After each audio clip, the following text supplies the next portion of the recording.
Bienvenidos a un nuevo episodio de Charlas sobre Calentamiento Global, el ciclo que desde AIDIS Argentina hacemos para toda la región, donde compartimos conocimientos, experiencias, tecnologías, ideas e innovación para encarar los desafíos que tenemos por delante para que nuestros hijos y nietos hereden una tierra mejor y un futuro sostenible.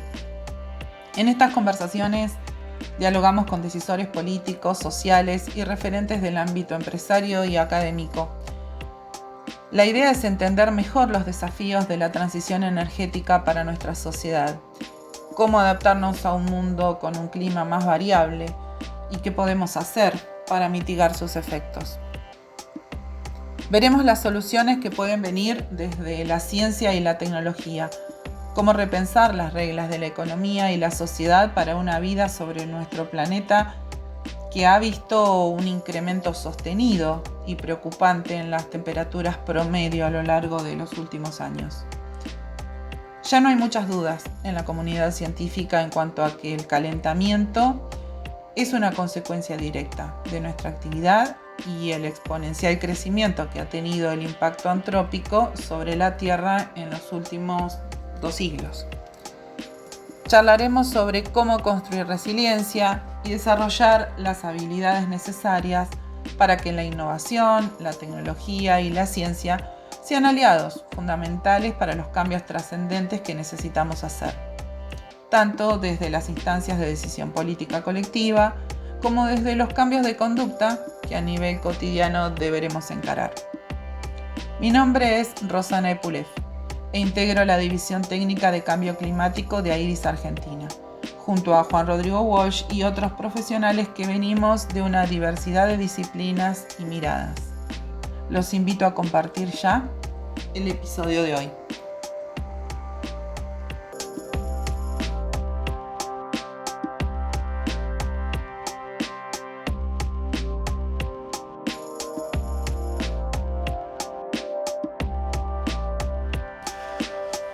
Buenas tardes, estamos nuevamente con nuestro ciclo de conversaciones climáticas, una charla con referentes de la agenda del cambio climático, el calentamiento global, la transición energética, que desde AIDIS Argentina y la División de Cambio Climático estamos impulsando para acercar ideas, generar opiniones, intercambiar visiones respecto de este desafío enorme que tiene nuestra humanidad, nuestro país, la región, el mundo entero, frente a este escenario, esta dificultad que tiene nuestro mundo de enfrentar un calentamiento global con las implicancias que tiene. Hoy estamos con Alejandra Caucatán, una vieja amiga de la casa y una referente de las provincias del NOA, particularmente está radicada en Jujuy, con una particularidad en su activa intervención, su labor en las energías renovables y en el sector energético, en un lugar, en una provincia, en una región de nuestro país que ha sido pionera y realmente ha tenido una importancia gravitante en el impulso a las energías limpias, las energías renovables, con todo un desarrollo en lo que es la energía solar y con mucho futuro por delante, además con la cuestión del litio y las oportunidades que esto representa en términos de esta transición energética, justamente vinculado a estos desafíos del calentamiento global. En la tarde de hoy vamos a tener oportunidad seguramente para abordar estas cuestiones. Alejandra, es un placer estar contigo, aunque sea de manera virtual, en este ciclo de conversatorios sobre cambio climático. Y realmente queríamos tener esta charla para conocer la visión de alguien que está trabajando concreto en temas muy puntuales y muy efectivos y muy conducentes a la agenda de la transición energética y todo este mundo fascinante de las energías renovables y de los desafíos que se vienen en términos de lo que necesitamos hacer para combatir el calentamiento global con acciones concretas. Estás en Jujuy, venís trabajando ya hace unos cuantos años con el sector energético Contanos un poco tu experiencia. ¿Cómo hiciste la transición desde el derecho ambiental, la conservación, tu paso por los esteros de Liberá, hacia este mundo fascinante de las energías renovables y lo que es, bueno, esta interfase de tecnología, innovación, energía, finanzas, políticas públicas y también los aspectos sociales, ¿no? Contanos un poco. Empecé a estudiar Derecho, ya iba por el lado de los derechos humanos, y el primer derecho humano que me interesó, o que terminé resumiéndolo, fue comer, dije. Entonces, si el primer derecho humano es comer y tomar agua, me tengo que dedicar al derecho ambiental. Así de rápido. Había sido la reforma del 94 y yo estaba fascinada con el concepto de desarrollo sustentable, y todo el mundo me decía: si haces ambiental vas a morir de hambre. Y así es, había sido 10 años jefe de medio ambiente, abrí el área de medio ambiente en la distribuidora de energía eléctrica, y entonces habíamos hecho todos los planes de lo que hacía la sostenibilidad. Entonces estaba el tema de campos electromagnéticos, la última etapa de PCB, y también todo lo que tenía que ver con la gestión del sistema aislado. Hay dos tipos de sistemas eléctricos: está el sistema, o tres dirían algunos, el sistema en isla, las grandes o medianas generaciones aislada, el sistema concentrado, que es el que viene del sistema interconectado nacional, y por otro lado están los sitios aislados. En estos sitios aislados hay sistemas solares individuales de un panel con una batería de plomo ácido electrolito en gel, que de esos tenemos como 4.500, y por otro lado pequeños pueblitos con un grupo generador diésel o una pequeña centralita solar. De hecho, había una que tenía solar y un chiquitito eólico. A partir de ahí es que, y por estar en tema, empiezo a estar en contacto con lo que en ese momento eran las energías alternativas. No le decíamos renovables, le decíamos alternativas.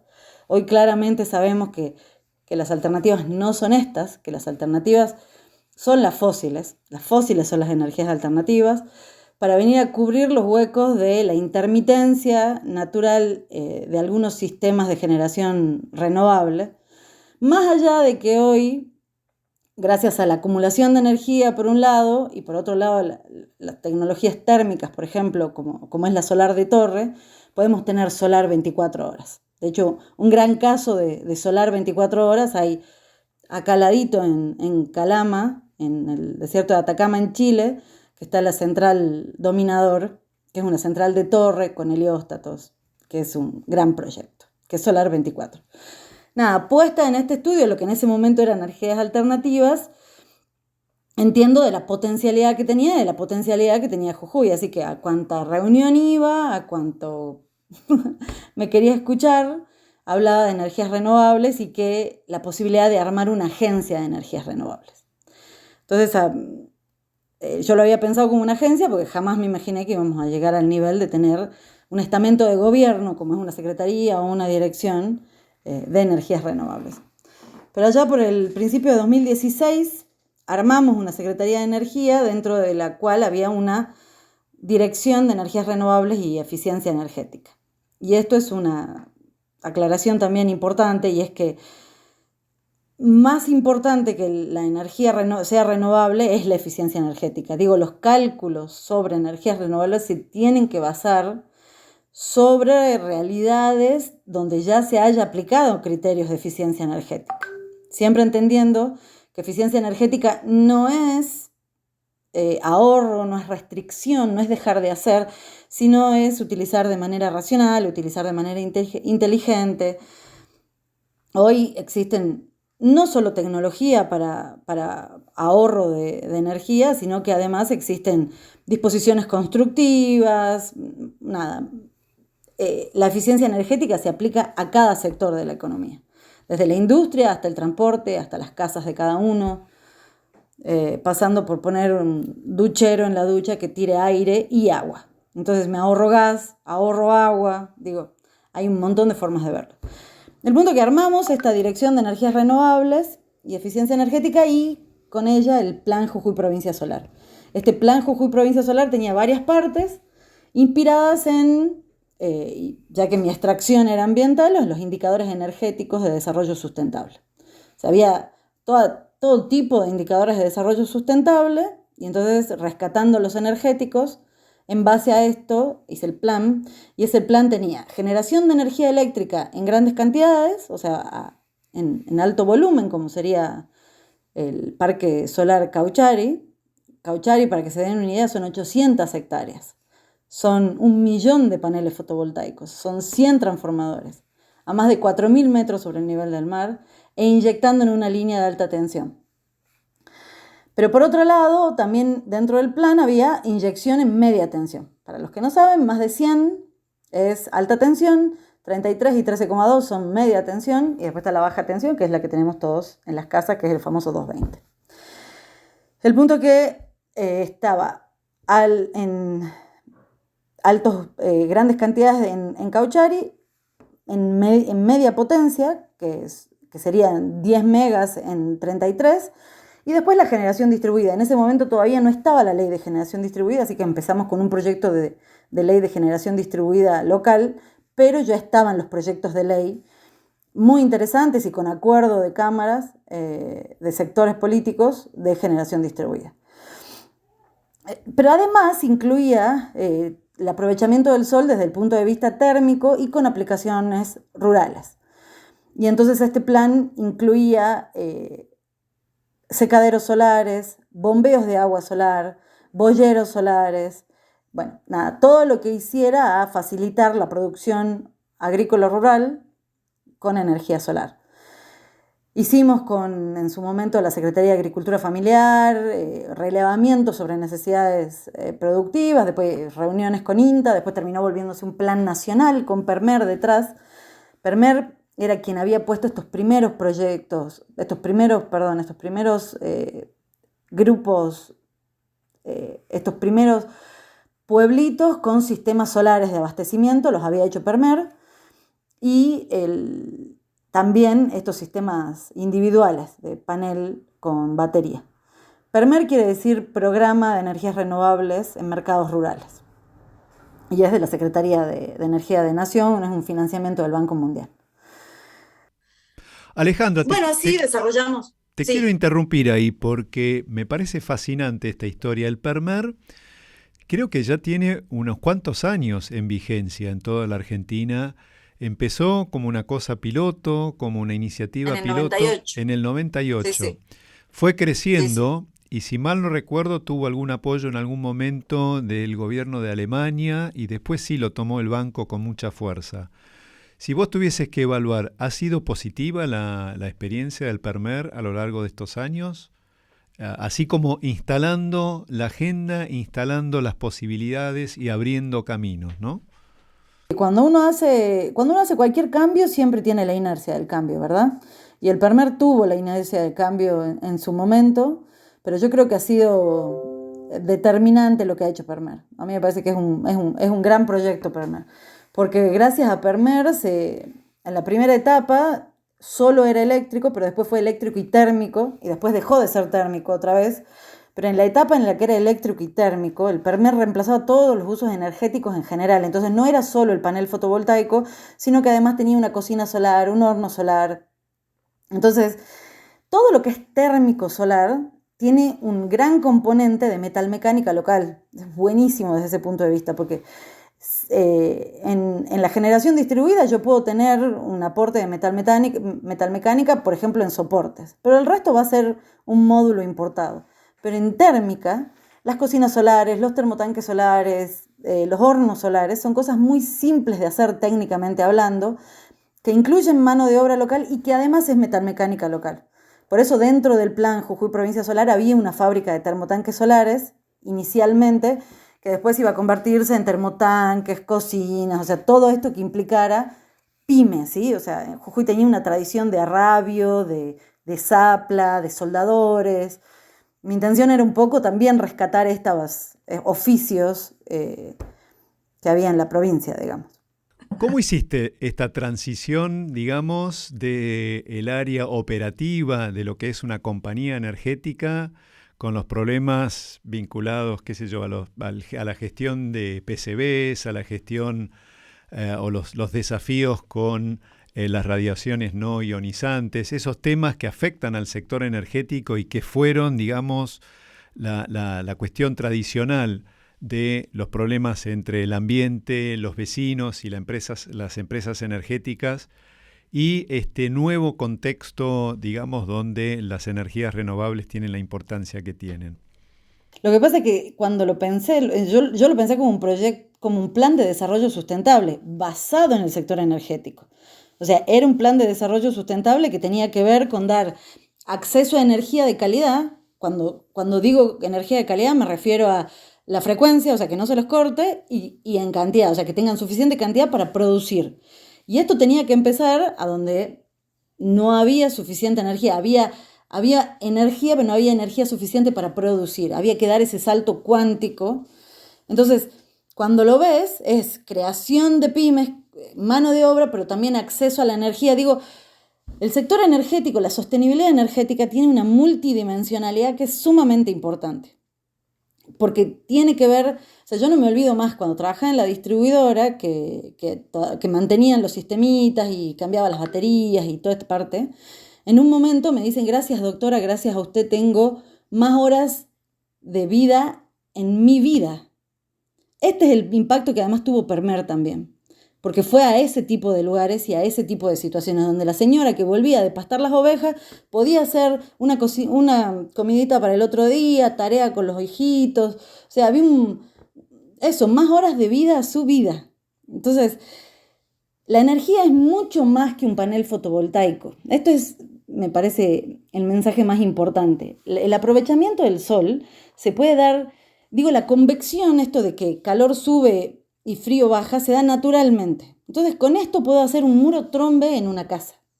Un muro trombe en una casa no es ni más ni menos que una pared a la cual yo le hago un cerramiento tal que creo un efecto, tipo efecto invernadero ahí adentro, y entonces por convección solo se da una circulación de aire entre frío y caliente. ¿Qué quiero decir con esto? En que es perfecto para economías en crisis.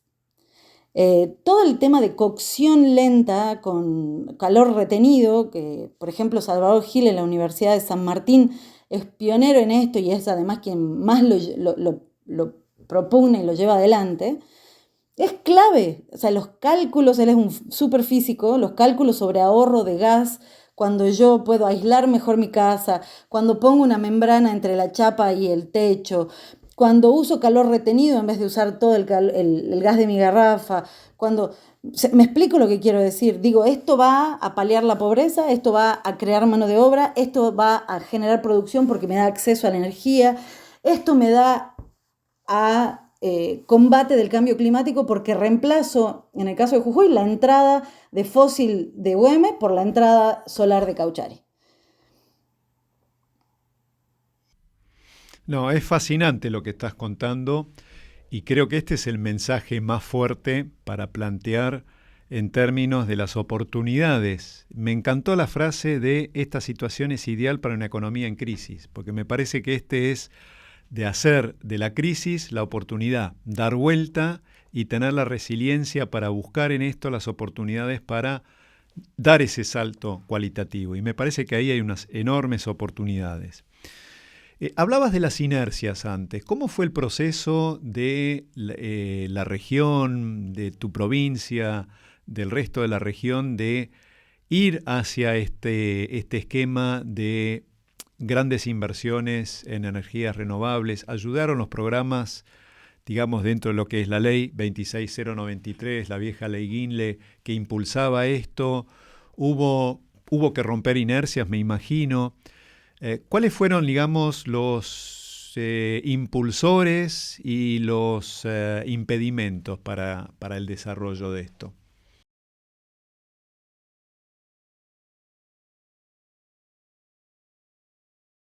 Y como te decía antes, todo cambio genera la inercia al cambio, ¿verdad?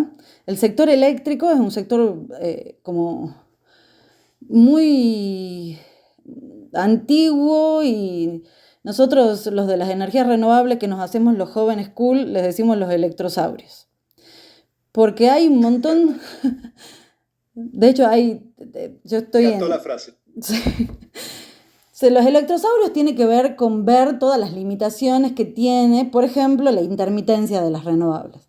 Todas las limitaciones que tiene inyectar en la red eléctrica estas energías renovables que vienen, por ejemplo, de una casa. Eso da problemas de gestión en la red en términos de, por ejemplo, las protecciones.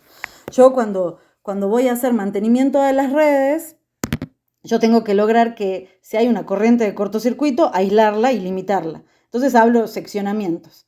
Si esos seccionamientos o estas protecciones no pueden ver inyecciones intermitentes en el medio, y voy a tener un riesgo de seguridad. Ahora, ¿qué es lo que pasa? Y es que vos tenés que empezar a gestionar tu red. O sea, esta red la tendencia es la digitalización de las redes, el Smart Grid. Digo, IBM y otras venden un montón de sistemas para arquitectura de redes que las vuelve redes inteligentes. Pero bueno, esto se mantiene con tarifa. Y ahí está el siguiente problema, digamos. ¿Cómo hacemos para... el esquema tarifario de las distribuidoras de energía eléctrica tiene que ver con el VAD, que es el valor actual de distribución, que es el que se utiliza además para mantenimiento de las redes. Si yo empiezo a generar más y a consumir menos, este valor actual de distribución empieza a ser menos y la empresa distribuidora empieza a tener menos para mantener estas redes. Y además yo le estoy exigiendo que ponga protecciones. Protecciones que miran para todos lados, etc. ¿Sí? O sea, que haga una red inteligente. Entonces, en estos términos, lo que vino a solucionar la ley de generación distribuida es justamente esto. Mantiene el VAD y pone los costos de mantenimiento de la red distribuidos en todo el mundo otra vez, digamos. Y no solo eso, sino que la inyección de generación distribuida, los inversores, uno cuando genera con paneles fotovoltaicos, genera en corriente continua y tiene que volverlo a corriente alterna para poder inyectarlo en las redes que están en corriente alterna. Además, a veces también necesita un transformador elevador, que ese es el caso de Cauchari, por ejemplo, por eso hay una subestación elevadora. Bueno, no viene al caso ahora, pero quiero decir, estos inversores que hacen mucho más que convertir la corriente continua en corriente alterna, generando beneficios de estabilidad en la red también. Nosotros en La Puna tenemos redes de 13,2 de más de 200 kilómetros, porque vienen desde La Quiaca y llegan hasta los pueblos alejados. Bueno, en estos casos, inyecciones intermedias podrían dar incluso estabilidad a la red, porque al ser tan largas se comportan como capacitivas, bueno, nada, tienen problemas técnicos que vienen a... Bueno, todo este cambio, todo esto de ¿y qué vamos a hacer con...? Hay una curva que se llama la curva del pato, que es a la que todos los eléctricos le tienen un montón de miedo, y es que la generación distribuida solar inyecta a la hora de menor consumo. La hora de mayor consumo es la noche.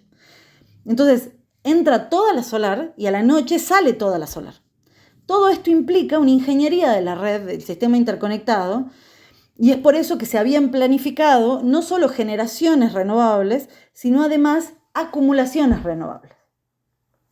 ¿Acumulaciones en qué? Por ejemplo, en litio. Por supuesto, esto es una mirada a largo plazo, ¿verdad? Entonces, el campo solar me está generando en lo que yo necesito ahora, pero todo el sobrante carga baterías que inyectan a la hora pico. Pero esto se soluciona con el solar 24 horas. El solar 24 horas hay muchas tecnologías, algunas más avanzadas que otras. El solar de torre, los discos de los tubos de Fresnel, los discos de Stirling.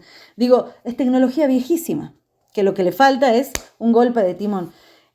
Hubo proyectos de ciencia y técnica, de hecho, cuando yo estaba en la distribuidora ganamos uno, que lo que hacía era, en un pueblo aislado, no utilizar baterías. Entonces, ¿cómo se hacía? Se bombeaba agua con paneles fotovoltaicos y ahí se llenaba un piletón, un receptáculo, bajaba y turbinaba.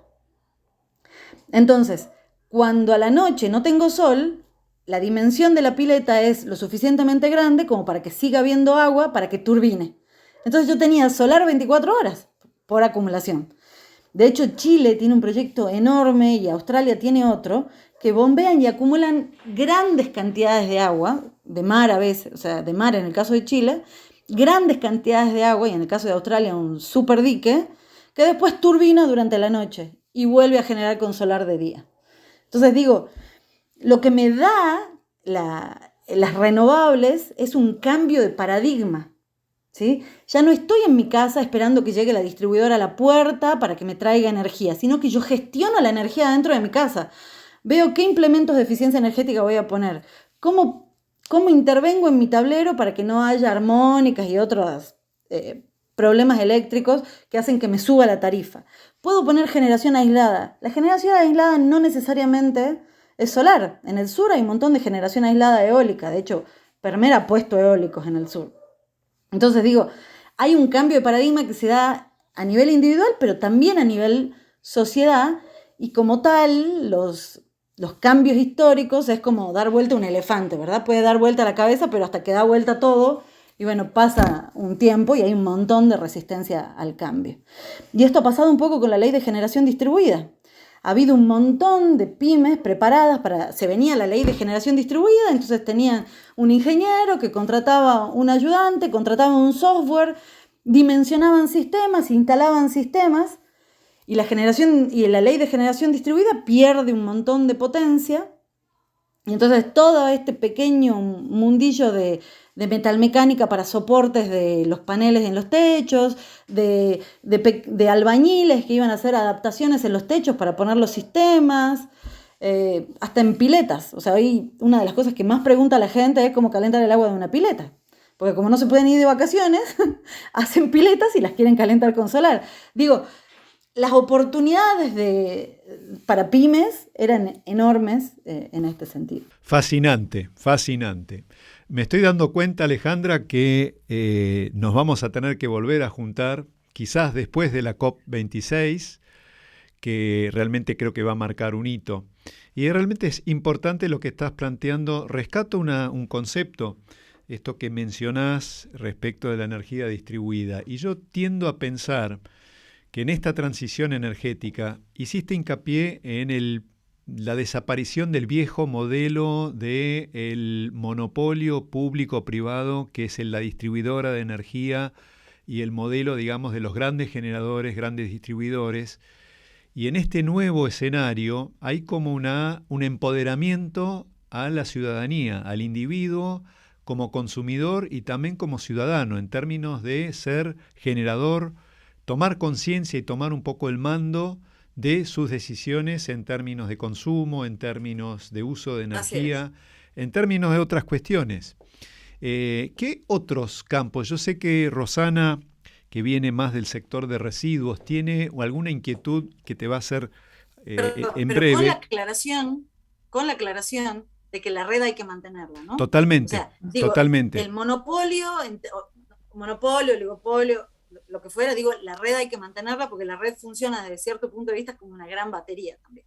Se va distribuyendo cuando se va generando, o sea, este esquema de mantención de la red de distribución es ineluctable, digamos. No, y en esta transición hay que ser flexible.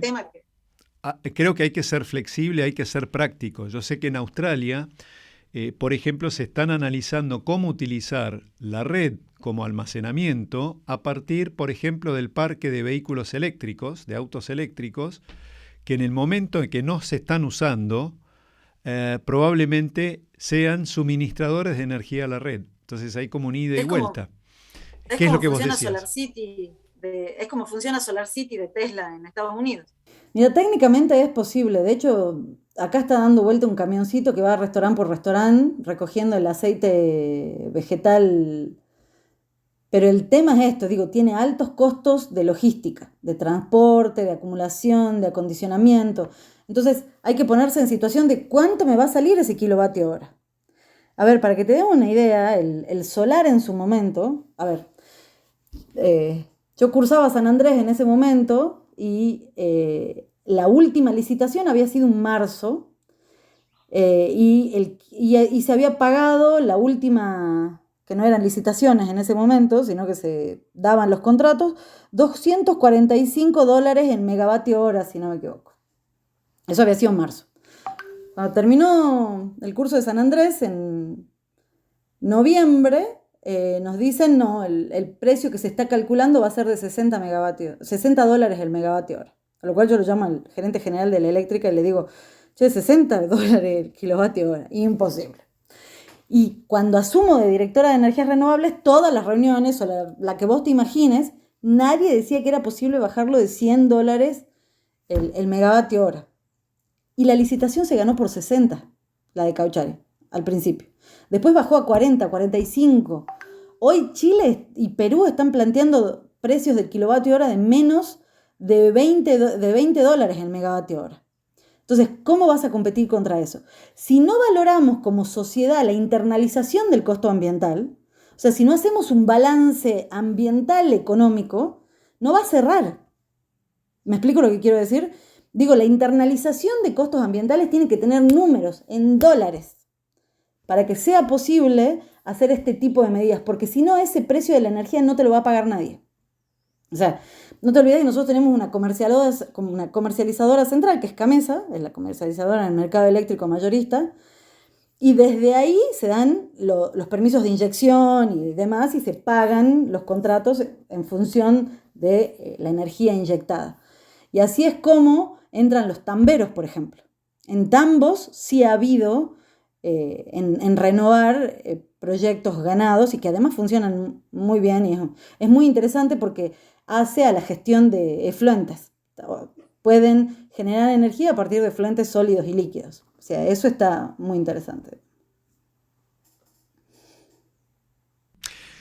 ¿Qué experiencia han tenido con, por ejemplo, biogás? Otras, estamos hablando de solar, estamos hablando de bombeo y almacenamiento, solar y almacenamiento. Yo sé que ha habido muchísimos avances con la utilización, por ejemplo, de biogás o el procesamiento de residuos o de alimentos y la reconversión para gas y energía. Inclusive sé que Rosana, que está en línea y está con nosotros en la charla, tiene alguna inquietud en este sentido. Sí, buenas tardes, un gusto compartir esta charla con ustedes. Yo quería preguntarte, Alejandra, en el sentido de el último informe del Fondo Mundial para la Naturaleza plantea, bueno, el tema del aumento de la producción, del aumento del desperdicio y la pérdida de alimentos, y por el otro lado, eh, lo que plantea un poco la ONU con la Agenda 2030, el ODS 12, que es básicamente producción y consumo sostenibles, y en este sentido reducir a la mitad el desperdicio de alimentos global de acá al 2030. Digo, como objetivo es interesantísimo, pero ¿cómo ves vos en este sentido la posibilidad de la recuperación de energía? Y me gustó mucho esto que dijiste, no alternativa, sino de energía, ¿no? En relación a la pérdida y al desperdicio de alimentos justamente. Mira, yo te remil agradezco la pregunta porque tocas dos temas que me encantan. O sea, alimentación, o sea, esto no lo hago público, digamos, no me dedico propiamente a alimentación, pero estoy súper, o sea, abocada a estudiarlo al tema, me encanta. Y por otro lado, cuando empecé en la Dirección de Energías Renovables, yo decía, tiene que haber una forma de generar energía con los residuos domiciliarios. O sea, no puede ser que sigamos acumulando en huecos en la tierra, porque además como consultora ambiental antes había hecho análisis de volcaderos, porque no son rellenos sanitarios, de residuos sólidos urbanos. Y todos hablaba con alemanes, españoles, todo el mundo me decía, no hay forma de que... Yo decía, pero a ver, tiene que haber una forma de que venga el camión de la basura, me levante la basura, la incinere, haciendo una separación de metales en algún lado, poniendo filtros de dioxina, captando lixiviados y utilizando... Pero tiene que haber una forma de generar energía con esto. Bueno, todo el mundo me dijo que no. Me gané una beca china para ver el programa industrial energético en China, y a que no sabes lo que me encontré. Literalmente con lo que yo había pensado. Tienen un camión que da vuelta por el pueblo, va a un lugar donde tiran todos los camiones la basura, la separa, o sea, la mueven un poco, sale un lixiviado por un lado, tienen una bandeja con un gran imán separador de metales, 100 metros a la redonda, no hay olor a basura en el lugar. Bueno, pongamos 200 para hacer un poco más, pero no hay olor a basura afuera. Tienen filtros de dioxina y monitoreo online. O sea, digo, no es imposible, es perfectamente posible. Es el tema de, y al final todo sale dinero, digo, ¿no? O sea, si no pagamos tarifa eléctrica, o sea, todo esto implica una inversión inicial. Y no es verdad que la basura es oro. O sea, la generación de energía o de gas pobre, porque digo, también ha habido, yo trabajé para FAO en una época como consultora ambiental y FAO estaba trabajando con el tema de residuos de forestaciones en pro biomasa. Y claro, tiene enormes desafíos porque vos generar el residuo o la fuente, la biomasa que vas a utilizar, sea de residuos de cosecha, de árbol, en un lugar, la tenés que trasladar al otro, que es donde la procesás. Y no solo eso, tenés que tener espacio para acondicionarla, porque tiene que estar en condiciones de temperatura, de humedad. Digo, todo lo que es biomasa tiene una complejidad mucho mayor. Por eso también da más mano de obra, ¿no? Y da mano de obra calificada y, bueno, tiene también sus beneficios. No sé si contesté la pregunta o me fui por las ramas, pero... Realmente me quedo con más ideas, más preguntas y por sobre todo con la curiosidad alimentada con esto. La verdad es un mundo fascinante. Y vamos, sin duda, te comprometo más adelante cuando estemos a fin de año haciendo un balance de la conferencia de las partes de Glasgow en Escocia. Seguramente va a haber un panorama muchísimo más amplio en todo este campo. Ya para ir cerrando por los tiempos, contanos un poquito sobre la experiencia que están haciendo con otras profesionales. Yo sé que hay todo un trabajo de mujeres por la sostenibilidad en tu región, con países vecinos, con la región vecina. Contanos un poco. Hay una asociación, se llama Asociación Argentina de Mujeres en Energía Sustentable, que estoy en la comisión directiva, y aúna a mujeres trabajando en el sector eléctrico. Entonces ahora se están haciendo relevamientos de cuánta participación hay de las mujeres en el sector eléctrico, pero en general de las energías. Primero empezó como meramente eléctrico y por eso después se llamó energía sustentable. Así que sí, AMES trabaja en esto y estoy no solo en la comisión directiva, sino también en la comisión de legales y analizando las políticas de discriminación inversa, digamos. Todas las que alguna vez estuvimos en una industria tan de hombres como es la eléctrica. A ver, yo he estado dando una charla un día en Tucumán, eran 365 hombres y yo. La única otra mujer que estaba servía café. Entonces, es significativo lo que pasa, no es menor. Pero también hemos estado tan en un ambiente machista tanto tiempo que no lo veíamos, o al menos en mi caso no lo veía.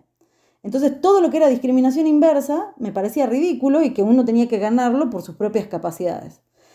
Pero cuando va pasando el tiempo y uno se va poniendo más viejita también, al pasar los 40 sobre todo, uno empieza a ver que la cancha está inclinada. Entonces, que lo que necesitamos no es en realidad discriminación inversa, sino igualdad y allanar la cancha, digamos. Entonces, algunas medidas que fuerzan cosas como la participación de mujeres en directorios, esto no hablo como AMES, hablo como yo, no sé hasta cierto punto cuál es el beneficio de tal cosa. O sea, lo que importa es igualdad de salario, igualdad en la carrera. Hay una metáfora que se utiliza que se llama el techo de cristal. Sin embargo, hay un montón de estudios de Harvard de temas de género que en realidad lo que dicen es que el problema no está en el techo, sino en el medio. O sea, en la escalera para llegar al techo. Porque en la escalera para llegar al techo es el momento donde materno, es el momento donde tengo hijos. Y todas las tareas de cuidado son normalmente de mujeres. Y pasando un mensaje, la pandemia ha hecho que, ya que en su mayoría quienes tenían trabajos más informales eran mujeres y quienes además tienen a cargo las tareas de cuidado eran mujeres, este año de pandemia ha hecho un atraso en las conquistas laborales de mujeres de más de 10 años. Y no lo digo yo, lo dice ONU Mujeres. Hemos participado de reuniones de ONU Mujeres con alertas enormes sobre los atrasos en este sentido. Todo un tema de agenda. La verdad me llena de orgullo que estés donde estés haciendo las cosas que estás haciendo y los logros que, aunque sea en este pequeño espacio, podamos difundir y dar a conocer. Alejandra, te felicito y muchas gracias por estar con nosotros, con AIDIS, División de Cambio Climático, Rosana, Hernán, el resto del equipo. Así que muchas gracias nuevamente y te comprometemos para el futuro. Sí, con mucho gusto, ha sido un placer para mí. Aparte, nada, me apasiona, me encanta, se nota en la vehemencia con la que hablo, así que nada, Un gusto para mí y cuando quieran, repetimos. Muy buenas tardes. Muchas gracias.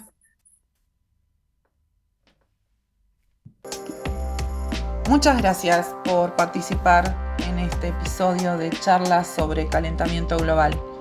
Los esperamos en los próximos eventos. Nos pueden seguir en nuestras redes, Facebook, Instagram, Twitter y LinkedIn para conocer el trabajo que realizamos. Y también los invitamos a suscribirse a nuestro canal de YouTube, AIRIS Argentina.